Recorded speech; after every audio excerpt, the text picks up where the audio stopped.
Alright y'all, I'm making this video, man, because I had a little memory pop up on my Facebook when I was doing work, and it was like a picture of me playing basketball back in high school. And if y'all don't know, I went to boarding school for 4 years. Now, 4 years in boarding school is a long time. Most people do now like 1 or 2 years. You know, they do a post-grad year, you know, to get recruited for sports, or they want to get their grades right to get into college, like they'll do an extra year. So I did a freshman year in public school, and then I went to boarding school, repeated my freshman year. So I did 5 years of high school, 4 years in a boarding school. So I graduated high school when I was 19, which is normal today. Most people do that. You know, they do a post-grad year and stuff like that. So typically I just did like a post-grad year of high school because my senior year, I was taking postgraduate classes. So classes that weren't, you know, they were leading towards the college level type, you know, intro classes. So I really wasn't a senior when I was a senior. My school, I went to the Winchendon School in Winchendon, Massachusetts. If you don't know, you never heard of it, that's because it's in the middle of nowhere.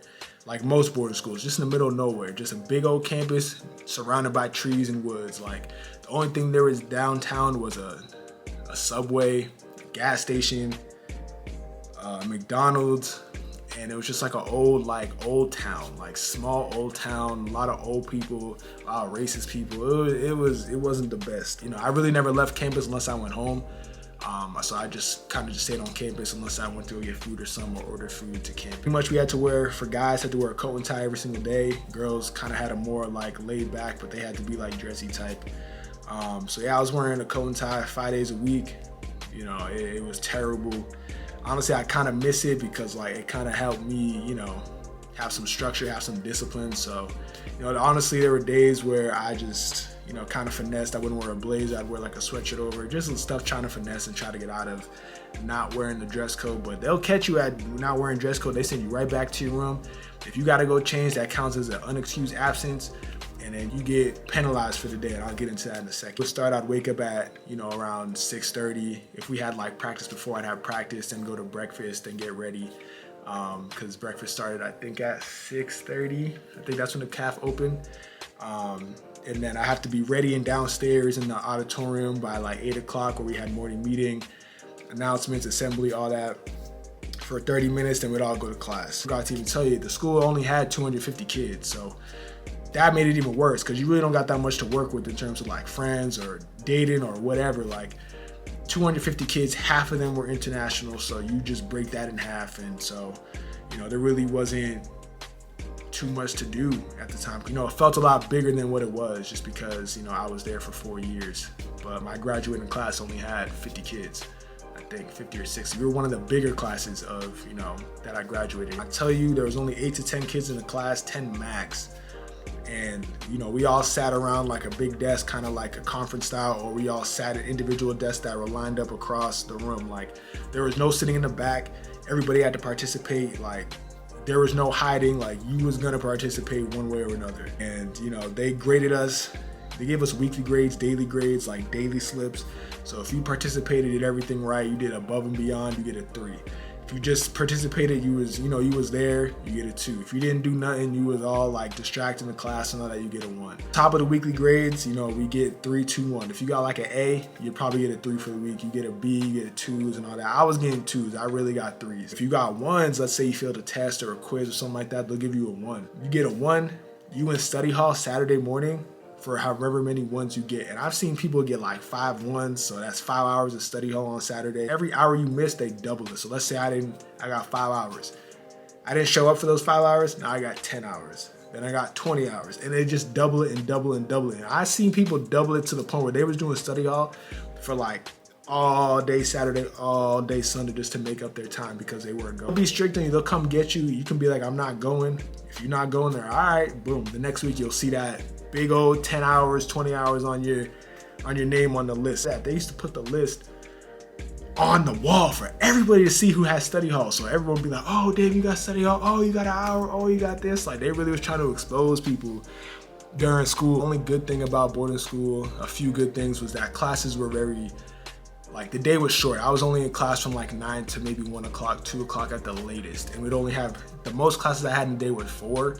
The least I'd have is 2. You know, if we had games and stuff, games would be on Wednesdays and Saturdays. Those would be our travel days because, you know, we go to boarding school. So most of the schools that are, you know, close by are like an hour away. Some are 4 hours away. So, you know, we'd leave at like 12 o'clock, wouldn't get home back to campus till like 8 or 9 o'clock and then have to get ready for the day again. So, you know, if you played a sport in boarding school, like y'all know how that traveling works. For the most part, like I think I met a ton of people. I made a lot of friends from, you know, different countries, different backgrounds. You know, it was an experience for sure that I enjoyed, but at the same time, I realized that it was really like a prison. I think it was my junior year. We were all walking around campus, but like there's like this dirt path that kind of like goes off campus. And if you don't sign out, and I forgot, you got to sign out at the front desk to leave campus, obviously for liability issues, but like we didn't sign out because you got to be back, I think, every 2 hours to check in to make sure you're not dead or something like that or not in trouble. We were like walking and a teacher pulled up on us, and I guess one of my friends had weed and he tried to hide it. So we all got in trouble. I got put on final probation. And this is where it gets crazy. They would do something called campusing. So they would campus you, which means you cannot leave campus for weeks. I'm talking, I was campus for 6 weeks, so I couldn't go home, couldn't go downtown, couldn't do anything. I had to stay on campus for 6 weeks, and they gave us work duty. So work duty was Saturdays and Sundays. They wake you up at like 8 a.m. You gotta go clean the campus, like take out the trash, all this stuff. Like, bro, when I tell you, like, it was really like a prison in a way how they treated us. It was ridiculous. At the end of the day, like, it really helped me become disciplined. It really helped me learn how to like go about certain things and kind of manage my day, because I'd be in class from like 9 to 1 or 2. Then they have like a conference period, so from like 2 to 4, 3 to 4, so you can go meet up with your teachers after class, get work done, get help on anything that you have coming up that you need help on. Like teachers have like office hours where you can go like with your teacher and just kind of get work done with other people. Then I go to practice. Then after practice, go to dinner. And then after dinner, I'd have probably like an hour of downtime, and then I have study off from 8 to 10. You gotta be at your desk, door open, silent. Can't listen to no type of music unless you're on honor roll. They call them dorm parents, but they were teachers who lived on campus. It's like walk around and make sure you're doing your work, being quiet. I forgot they had like proctors too, like the RAs of the floor. I was never one. I just didn't want to be one. It comes with too much responsibility. And you were allowed to have, either allowed to have a TV or a fridge. You couldn't have both. If you were a proctor or like a RA, you could have both. Obviously, we had the TV in the room, Xbox, all that. Like once 10 o'clock hit, you had a half an hour to shower, brush your teeth, do what you gotta do, wind down. You gotta be in your bed, lights out, 10:30. And shut the Wi-Fi off. I used to load movies ahead of time on my computer, let it buffer while the Wi-Fi was on. Then once the Wi-Fi shut off, press play and watch that movie until, I fell asleep. But honestly, like me and my roommates at the time, shout out to all them, man. Like we'd have some good ass conversations. A lot of good conversations came from boarding school. Like you learn a lot about people just based off the fact that you're with them a lot, and there's really not much to do on campus besides go to school. If you're playing a sport, play a sport, and they'd have like activities on the weekends, which were extremely boring. But at the time, I was dating somebody who lived in that town of the school, so like I would just go to their house for most weekends and just kind of chill there for the day. So I really wasn't on campus enough to know how it was on the weekends. And boarding school was a lot. It was a lot. One thing I did learn was that when I got to college, I didn't realize how much free time I had. So when I got to college, like having all of those hours were to just have free time and downtime, I got my work done because I was so programmed to get work done like I was in study hall. Like I didn't have free time in boarding school, which really helped me in college. Plus playing a sport, it helped me learn to like navigate playing a sport, going to school, and like just handling all these different things and being responsible and disciplined. So boarding school, I ain't gonna say it's for everybody. Honestly, do I regret going to boarding school? No, I'm glad I did. But, I went through a lot, I dealt with a lot, it's definitely a lot of racism. Like what you see in movies about boarding schools and rich people and daddy's money and all that is the truth. You know what I'm saying? Like down to the T, people getting out of, I ain't trying to throw anyone's business, but like people getting out of wilderness programs and doing crazy drugs, and parents just ship them off to boarding school because they don't want to deal with them. Like that's real at boarding school. Luckily, like I chose to go to boarding school. My parents didn't just ship me off. Obviously, you know, I wanted to because I wanted to get a better education. Necessary to say that boarding school has better education than, you know, public school or Catholic school, private school. My public school, my hometown, to boarding school, I definitely, if I would have stayed in public school, I wouldn't have gotten as far in terms of being able to adjust to the college life as quickly as I would have if I didn't, you know, if I didn't go to boarding school. You know, there's pros and cons to it, man, but yeah, I'm just like, had a little nostalgia moment thinking about going to, like, I went to boarding school for 4 years, and,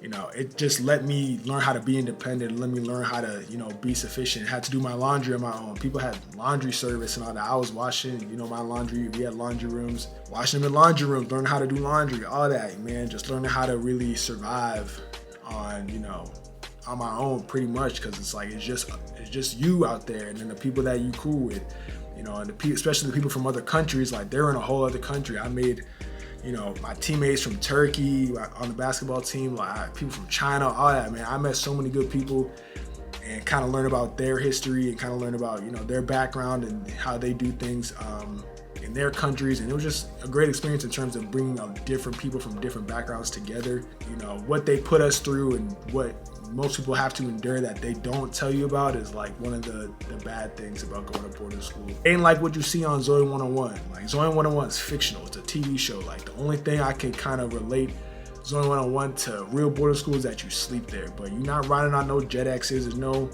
movie theater on campus. There's no dressing down how you want. Like, nah, it's very strict, but they do that on purpose because they want you to get the best out of, you know, that school. So when you get on to college, like it's a seamless process. And I feel like that's why, you know, when I got to college, everything was kind of just smooth sailing. And I didn't realize that until I got to college, and they were like, y'all may not know it now, but when you get to college, you'll see why we're the way we are, like why the school's the way it is. And I'm not saying all boarding schools are like this. I just know that mine was very strict and very, you know, demanding of certain things. And I didn't do the best at boarding school. I'm not gonna lie, I kind of slacked a lot because I just wasn't used to like the rigorous work that they were giving us. And you know me, like I always question things. So I would question like, why am I even doing all this work? I already knew school was a waste of time. Like I just knew all the stuff that we were learning was not gonna help me in life today. And it proved me right. Like, it doesn't. Like all the stuff I learned in high school and college, I don't even use today. I think it more taught me how to be independent, how to be disciplined, how to manage my time, and just kind of how to, you know, learn about different people and kind of get a sense of how their lives are compared to mine. If I could take anything away from that. If anybody who's been to boarding school, or if you watching this got kids who are trying to go to boarding school, like let them know it ain't for everybody. You really gotta have like thick skin. You really gotta be able to, you know, deal with stuff that really goes on in every day, like racism, the work, being able to balance and being on your own, being able to balance your life out. Like it's a lot. And I was only 15 at the time, and it took me 4 years to kind of get into the point where like everything was good. I don't regret it at all. I just wish, you know, I want to kind of know if I would have went to a different boarding school, how that experience would be like, because everyone's different. Everyone has a different style. But yeah, if y'all really want that boarding school experience and, you know, you're in high school, you're watching this, like, I'd say go for like a year or two tops. If you playing sports and you really want to get recruited and you feel like you were under recruited or something like that in the sports area, definitely go take a post-grad route, because, you know, I went to, like I said, the Winchendon School that played in the NEPSAC, one of the best athletic leagues in the country in terms of, you know, sports plus academics. And I'm not even knocking it down. Like I honestly did go to one of the most expensive boarding schools in the country. I didn't pay barely anything like to go, which is why it was another blessing, because boarding school is expensive, anywhere from $40,000 to $60,000 a year. People be paying for full year tuition. So you can see why people with money be going there, because it's simple to them. But the kids who from the inner city or there to play sports or whatnot, like, you know, it's just a great time to get that opportunity to be in that situation. So I don't, like I said, I don't regret it, but, you know, definitely an experience for sure that made me look back and be like, yo, I went through a lot in boarding school. It's a quick little story of me going to boarding school and what I had to endure and how the style was, if I can give it in a 16-minute video. But yeah, if y'all got any questions about what else I endured, just hit me in the comments. You know, I appreciate y'all who have been subscribing, reaching out, commenting. Like I said, I appreciate all of you. I hope you have a good day. Stay blessed. Stay blessed.